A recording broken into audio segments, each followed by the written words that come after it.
Good morning. I'm glad you've joined us here at Spiceland Friends Kitchen. We're going to do a science experiment. I borrowed, don't want to steal in church, borrowed this activity from a young lady on Facebook. She was doing densities of water and oil, and I thought to myself, how cool is it to do the same experiment and apply what God can tell us about it. I'm going to add water to the bowl, and the water represents our earth. God created earth for just us, and in doing so, he gave us this wonderful world. So 96% of our earth is water, so that's a good representation. Now, unfortunately, we have lots of problems that come into our world, and I'm going to use the vegetable oil here to signify or represent the problems that we face each and every day. And if you watch, you can see that the oil goes down to the bottom, bubbles up to the top. And that's because the oil has a lighter density than the water, okay? Just a little science in here, but it's really all about what God does for us. Now, as you see those bubbles coming up, those bubbles represent all of our problems. The virus that's going around, COVID-19, the bills that we need to pay, losing our jobs, and if you're younger, which is kind of who this is for the children in our service, it's going to represent not being able to see your friends, not going outside to play as much, not going to the playground, not getting to be on baseball teams, not getting to go to school and see your favorite teacher. Think how much you miss your teacher. And notice these bubbles all collect together, and they represent a big cloud, a cloud of problems. Well, you know what? God is so gracious. He gets through that cloud no matter what. And I'm going to use food coloring to represent how God gets through the cloud.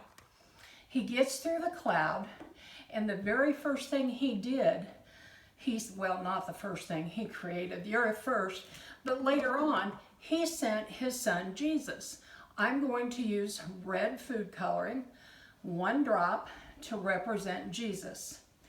Now, food coloring has the same density as water does, and it will eventually go through, but I'm going to help it a little bit. I'm going to bust the bubble, just like we all have to give God help once in a while. And you see the color going down in the dish to color our world. And red represents that Jesus came to our world. God sent Jesus through all our problems to come into this world, sacrifice for us, and save us. I can't think of a better gift from God than Jesus. Now, there are other colors here. I've got the color red, and yellow. Yellow is my favorite color because God, well, I take that back. Jesus would really be my favorite color, but yellow's a second. Yellow is going to represent the sun that God gave us. See the yellow color? It's pretty close to the red, but it's different. He gave us the sun. He gave us dandelions. He gave us smiles. He gave us daffodils. The yellow represents the good things that can come through those clouds. Even when we're having problems, all we have to do is smile at somebody and know that you're brightening their day. A smile is a very special way of brightening someone's day. A thank you works very well too, as well as cards sent in the mail. Now the next color that I'm going to use is green. I'm going to try and put green over here on this side.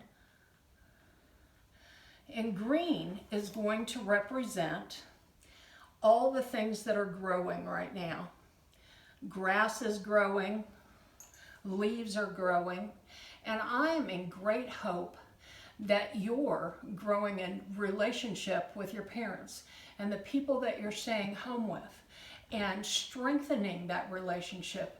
Maybe you're strengthening your relationship with God and with Jesus by reading the Bible and talking to them each and every day.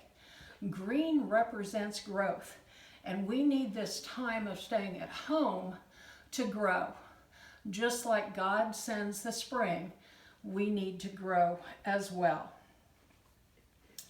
Now, the last color I'm going to put in is blue. And I picked blue for a really good reason.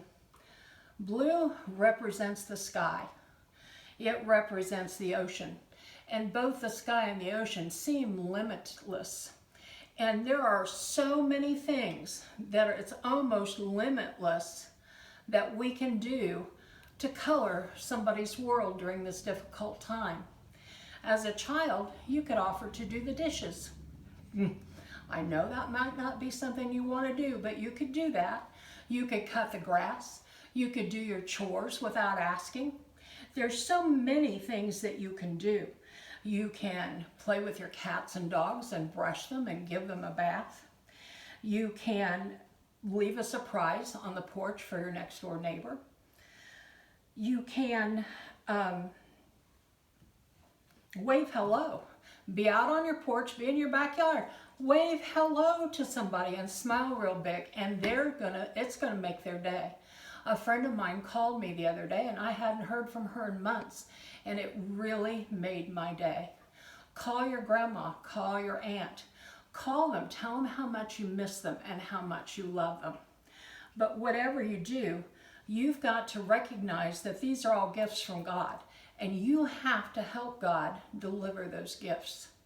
So, I want you to not let today's problems get in the way of God's gifts. And I want you to have a wonderful week and share those gifts with other people.